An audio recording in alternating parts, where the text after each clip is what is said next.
Hey everyone! For my final project for Com 440, I decided to do a media critique of a specific movie, and that movie being This Is Where I Leave You. This is actually one of my favorite movies, and so I thought it would be a really good idea to kind of finish the semester strong and finish it in a way with a project and a topic that I thought was pretty interesting. So the use of the movie This Is Where I Leave You and the media critique really made it an interesting project for me and overall an interesting thing to do for the last thing for this class. So, my media critique was about the movie. As I said before, This Is Where I Leave You.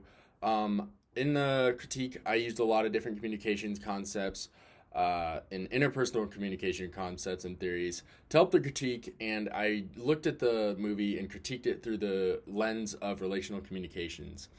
The theories and concepts, the interpersonal theories and concepts, uh, that I used were advocacy and support, end of life communication, and positive growth after the death of a loved one, uncertainty reduction theory, avoidance, and social penetration theory.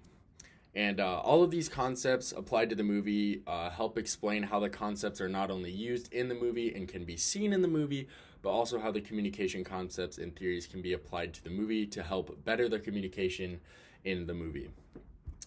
Going deeper into an example of one of these is avoidance. The main character, Judd, who was played by Jason Bateman, uh, he was really he really avoided a lot of the conversations in the movie. He actually had just found out that his wife was cheating on him, and then a few weeks later, after him and his wife had separated, his father ended up passing away. And when he came back to his parents' house where he grew up, and his family was asking him to open up, he kind of avoided the topic and avoided both the topic of bringing up the divorce and also bringing up the topic of dealing with the death of his father. So the concept of avoidance here was really used because he not only avoided bringing up conversations himself, but also avoided conversations when the family would be talking about memories they had with his father. He wouldn't really join in on those conversations, and he would really avoid the conversation as a whole.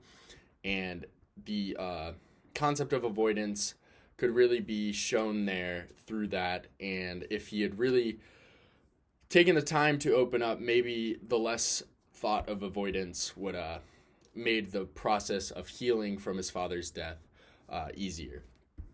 So the throughout the whole critique, there were a lot of different concepts that I used, but it was overall really just a lot of interpersonal communication concepts that we had learned in class, and it was really interesting to really be able to watch a movie and see things that we had learned in class and be able to apply them and see them in a movie. So, thank you very much. That was my media critique of This Is Where I Leave You, and thank you. Have a good one.